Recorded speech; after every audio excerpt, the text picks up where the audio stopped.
Hey, what's up? This is James Van Elswick. We are in Phoenix, Arizona to check out Brandon Stewart. He's going to be one of our speakers at the Geek Out event in Barcelona on July 17th.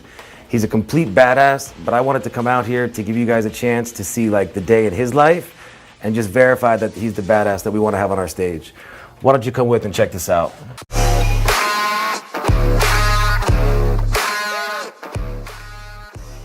Hey, what's up, going buddy? on, brother? How are you? Good, good. How's your flight? Very good. Good to see you in here. Absolutely, man. Hi. How are you? Good, how are you? I'm James. I'm Sophia. Pleasure. And Good this to is the meet new you. place. We just got in here like a month and a half ago. But nice, dude. Let's go check Show it me out. what's up.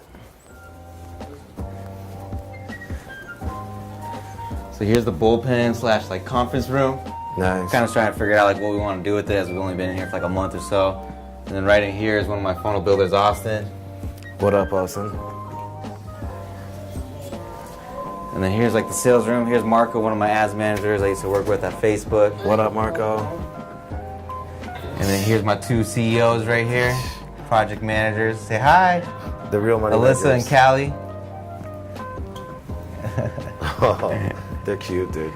They're a little shy right now for new people.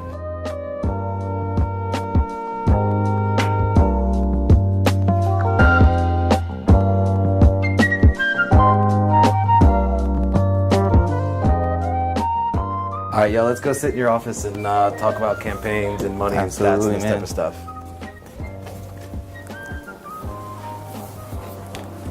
of stuff. Welcome to the office, the battleship. Here we are. All right, so let's get started here. You started out as a mechanic at 20 years old, 19 years old. How did you go from there to here in, this span? Absolutely, it's a crazy story. So I got into, I was doing mechanics and working construction. My dad owned a construction company, so all the jobs I had before then were physical labor. About 6 years ago, when I was 20, I got into a severe snowboarding accident up in Flagstaff, about 3 hours away from here. Went off a big jump, and my legs flew out from underneath me, and I landed on my neck.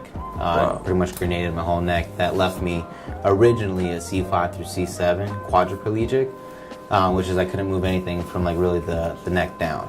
I couldn't move my arms. Yeah, because when I was in the hospital going down, she told me to keep my arms in my body, and I couldn't. They would just flop off the side. Wow. So I went to a spine, infusion right away, which is right here. They went and cut through here to stabilize my spine.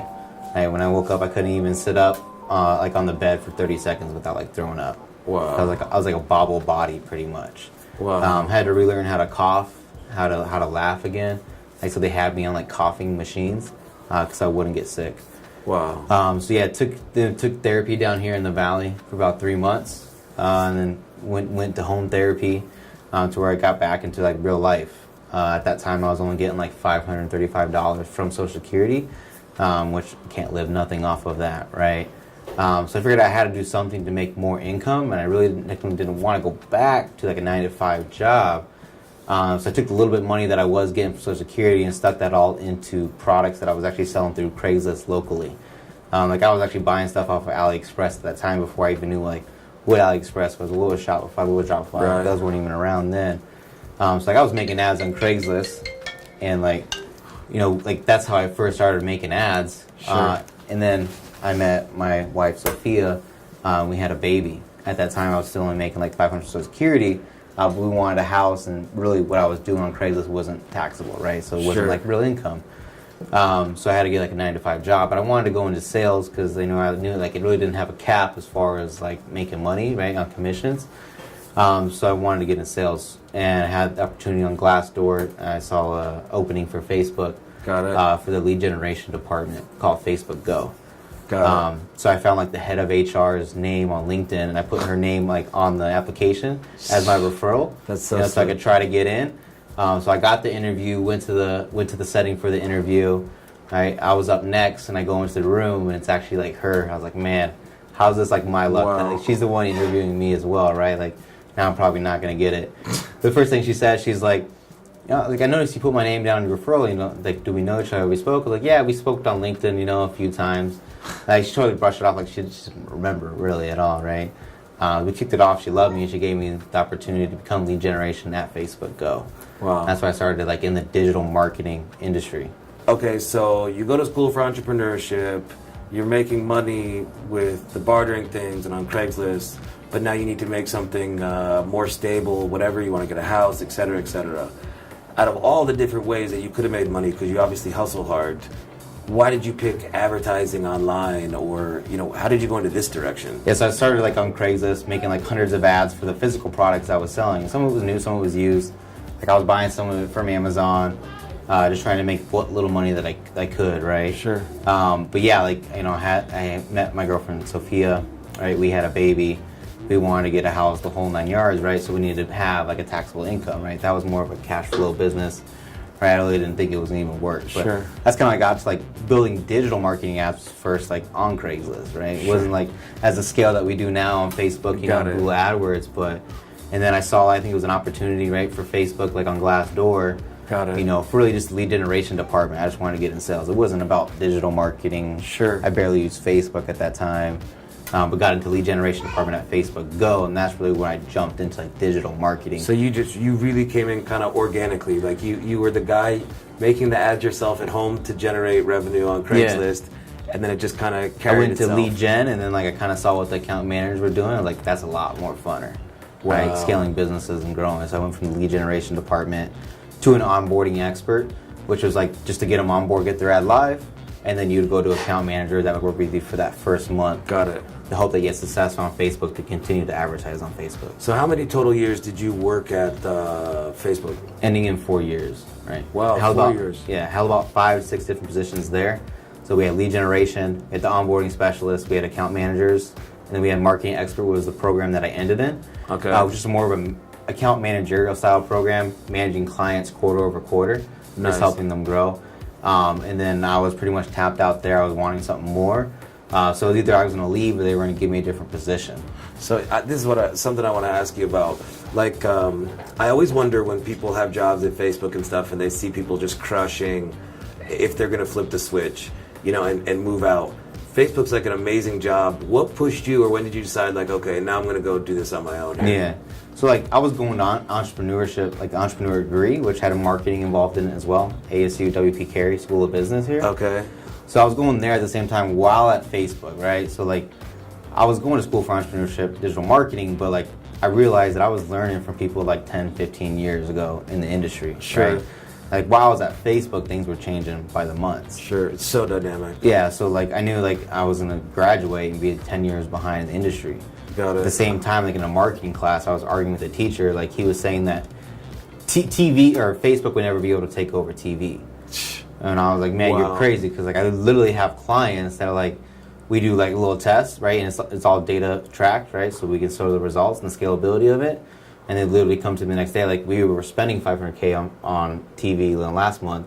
We want to move it completely over to Facebook. Wow. Like, you know. How much do you think, while you were at Facebook 4 years, I know it's like hard as hell to estimate, but what do you think, what was the highest spending day that you ever saw or were ever, like, let's say, a part of with one of your clients or one of your accounts? Yeah. And just how much do you think you ran with, like, all time? What was that? I mean, like the whole program itself would produce like 400 million in ad spends, what we managed, like Wow. over a quarter. Quarter? Yeah, quarterly. Like over the campaigns themselves, like, you know, we would work with clients from $50 a day. It's like the biggest campaign that we participated in was an 18 million in one day campaign. Damn. Yeah. That's the biggest number I've ever heard spent Yeah. on Facebook in one I mean, day. it was nuts, because like each ad account had like a 400K daily limit, and there were like 30 ad accounts, dude. And, like, it was nuts. And it was a big team. It was a team that Facebook created just to handle that campaign. It was like 15 people. Wow. How much has the opportunity to play with spend at that size, like practicing on that size of money, how well has it helped you for what you do today and how good you are today at Facebook? Very, very much so. Like, I got excited when I could take clients and like scale them to the moon, right? So I'm like, dude, I could take that same knowledge and make me, right, that same amount of money. Sure. So that was it. Like, and if it failed, you know, like it wasn't my money either, right? So it was that, like, I could do multiple tests. I could test out different Sure. things to see what working. One thing would work, and I'd try to scale it across all the other high value clients, right? Got it. The position that I ended in was a direct response SME, Wow. which is just fancy terms for second level support that I Okay. created. I was the first test pilot for that position at Facebook. So like a half the floor had access to me the first quarter, and half of the floor didn't. When you say they had access to you, what does this access mean? What did you actually come in and do? Like when you snipered these requests and stuff, what did that look like? Yeah, so there'd be two different ways. Like I would run reports to see in the program which clients are spending the most, right, and which ones have like the most scalability. Got it. And then I would have the rep get that client on the call, so we could all do like a 3-way conference call. Or if a rep like needed me right then and there or had a scheduled call, then they would just set it up on my calendar. All right, so you obviously have now switched. You went from Facebook to your own ad agency, and obviously you got an amazing experience at Facebook. Did you jump at the right time, or like how did that go? Are you happy you made the switch? Yeah. So like I definitely jumped. Like I made that decision, but I definitely think I wanted to make that decision before. Like Facebook was better than college for me as far as like learning what I in the digital industry. I was learning way more faster. I was really soft tail up at Facebook. They gave me like all the resources to learn and everything. Sure. So I just dove into it. But yeah, I only wish like once I did left, I was like, man, I wanted to leave about a year and a half before that. Really, I was kind of fighting in my mind. Sure. Like I was tapped out there. I almost left. They gave me that new position, so that kind of anchored me there for a little bit more, about another year. But you're like, how can you quit Facebook? Yeah, and then it got to the point, like, yeah, it was like, how do you quit Facebook? Like, it's like once in a lifetime job. Like, Sure. How could you leave it? There was a few other people that left before then, tried to do like the digital agency thing and failed. So really, like, at the end of my Facebook career, dude, like I was just burnt. I was bored. Like, I didn't feel like there was anything more that I could learn there, and like that's what made me jump really there. Got it. Like it was just one day I just said I'm out, and that was it. And And you said it was a year and a half you thought about it? probably a year and a half, I was like, I should do this, right? Because I saw all these other people making Sure. money, and there was no skills that they had that I didn't have or could acquire or find somebody to do it. So yeah, I was fighting myself for at least a year and a half before I left. So day one, after you quit Facebook, you're thinking about it, you're sweating it, you wake up, and it's the first day not working at Facebook anymore. Yeah. What'd that day look like for you? It was weird, like like working it, like I guess like the first week, like when I got into it, because like I kind of like built my agency up on the side, so like I had a couple clients, so I just didn't leave, bone Sure. dry, Soft job. didn't have nothing, right? Like got a couple clients that could pay all my bills, right? And then I just made the jump. Got it. Yeah. So what type of projects now, or how would you describe Revline, and what kind of projects are you working on now? So Revline's a digital marketing agency, pretty much full service. That we offer pretty much all the services out there. But really, like the three main services that we focus on are websites and funnels, digital marketing across Facebook, Instagram, Google AdWords, and then influencers. Okay. And then merchant processing. Got it. How we got in merchant processing, we'd have clients that we would scale so fast that their merchant accounts would shut down. Got it. Right. So if they weren't scaling, then we weren't making any money either. Sure. That's how we got into it. So would you say, like, obviously the digital marketing part, we'll get into the traffic side, but then also talk to me like on the funnel side. How does that work, or what is what you do for clients there? Yeah. So a lot of clients, they like us to take on like the whole project, and that's like a little JV on it. Sure. Because one, we're driving the traffic from the front end, but we're also handling the funnel on the back end, right? Sure. So if something doesn't work, you only have one person to blame, really. Yeah, I like closed loop also, by the way. Yeah, like we're very data driven. Like so, once we do run ads, like we're gonna see what worked and what not worked. Like for example, the funnel that we launched last month, it started converting at 2 or 3%, which is pretty good right off the bat. But like through analytics, right? Facebook Pixel, Google Analytics, Facebook Analytics, and heat maps is like one of our best friends, right? Sure. Through that, like we were able to take that to like a 6.2% conversion rate. Wow. Yeah. Would you say that you're a data guy, a creatives guy? Like, what is your edge that makes you good Definitely at what you do? 100% all into data first. Very creative. I'm not a good copywriter. That's like one of my downfalls for sure is copywriting. I can't even spell. Yeah, who is a good copywriter? It's like So, the hardest job. Yeah. So like we definitely outsource the copywriting. Most products we could take in house, but the copywriting is not too much. But like we do big funnels with big sales letters and 30-day sequences. Sure. We got my buddy Carlos. He's like the killer out there for writing copy. What would you say is the focus or the niches? Are you a e-com guy or a lead gen guy? Where does that kind of fall for you? Yeah, so mostly we specialize in e-commerce. Okay. Like where the conversion happens online, or then we do lead generation for companies. Okay. It's like more like lead generation, like fields that we specialize in is we do like subprime auto loan is the biggest one that we're in, and then working with dealerships. Got it. We were dealerships because once we got one, you know, we can replicate the process across all of them. What kind of spend do you think you're managing a month right now across all your clients? It varies up and down, but like averagely it would be between 700K and a million. Q4, I mean, we have clients that spend like $1 million a day, so. This is crazy. Yeah. So Q4 is like a huge time for you. Yeah, like I said, like that one product that we were talking about earlier, the winter product. Sure. Like that's all we've been doing is gearing up for Q4 in like the last months, because we know like last year we got our asses handed to us. Like we got caught with our pants down, really. Explain, because we talked about it earlier off camera, but yeah. Explain to me about this product from Q4 and what you got going on. So we had a winter product. You use it like just during winter only. Yeah. I can't like touch much about the product because like it's a big money maker still for us. But it was only for winter time. It was only for winter time. We hit it late. Like we were like 3/4 probably like towards the winter, like when we found the product. But we bought the guy's inventory that created the product. We sold all the inventory, then we actually got into the manufacturing side of it. We built molds and everything to produce 20,000 units a day. Wow. Yeah, like we went from zero to like the biggest day we spent was like 200K and like 440K wow. in like revenue. Wow. Yeah, like that's when we ran into that issue with Stripe. That's how I kind of got into merchant processing too. We had to refund 370K through Stripe. This is crazy. Yeah. What happened there? They were just gonna hold the money for too long. I mean, we were approaching our chargebacks around 2%, so like we knew they were watching our eyes on us. But more of that, it was the volume game. Like we went from like 0 to 10, 15, 20. Sure. And like then we got getting up to like 6-figure days really quick. Like you scaled up normally fast. Yeah, normally fast. And like we got shut down and like we had 2 weeks of downtime trying to get like a proper merchant that would bring it in. Got it.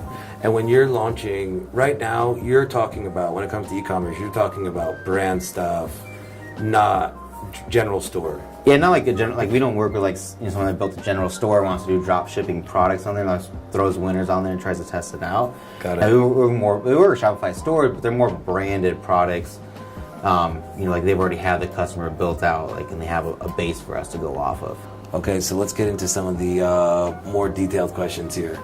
What do you like, manual bidding or automatic on Facebook? You know, automatic and bidding, we still use them both in all the businesses that we work with. Usually we're always going to start out with automatic bidding because we don't know which bid segment of your audience really is going to convert the best or give like the best ROI. So we test on automatic because it's going to shoot it out to everybody, right, and kind of test. Once we get like some kind of idea of like what our CPAs are coming in at, what we'll do is I'll rip that ad set out of there and put it onto a manual bid. Okay. And we might test 5 different bids. Okay. Right, to put you in different segments, because even if you pay more for that person, or that audience, but they convert better, we're making more money. Sure. Versus like some bids that are too low, you know, they won't serve, or maybe they're serving out to the wrong audience. Let's say you do a bid test, 5 different bids. Let's say super high to, you know, just the exact same as the payout. But as you said, there's like different segments. Let's say you find profit at multiple tiers. Do you leave it running? Yeah, absolutely. Yep, we'll leave them running. And the manual bids we use for bigger budgets, right? To try to protect them as well. Sure. So like as they're scaling. So like if we move over to bigger budgets, we usually switch them over to manual bid. Do you use any automation? We do. We use RevealBot. Got it. Which is like an analytical a tool lot of that helps people with rules, right? Yeah. And then Companion Labs is one that we use for manual bid testing. Okay. That's where you could take like $500 on an ad set, and then it's going to split into 10 different ones with 10 different tests. Got it. And it gives you like grades and stuff, and how much budget do they guess it's going to utilize today. Got it. Yeah, a lot of people seem to really like Companion Labs and RevealBot that we've been talking to, so that's pretty interesting. Would you test images? 1 image per ad set or multiple images per ad set? So I don't go over 4 images in an asset or 4 creatives underneath the asset. And like 3 to 4 is really like that mark, because even like at 4 sometimes you'll see like Facebook doesn't give any budget to like the 4th one or so on, right? So it's like you can't tell if that really did good or not, so you may have to rip that one out and give it its own budget to test. But we won't go over 4 creatives. Got it. And for e-commerce, pre-sale page or direct to store? 100% pre-sale with the funnel, right? Get them on a low margin product, and then you upsell them through the funnel. The back end fulfillment, the remarketing, cross-sell, upsell is on the back end of Shopify. Let's break that down for me here. Yeah. So give me that funnel here when you're saying like the cheaper first step project and then the more expensive upsells. Explain to me what we're talking about here, how you do that. Like, so for example, we'll have one item on the front page that they'll buy. The next item on the next page can be a similar product that we upsell them to. Okay. Or like a bundle pack.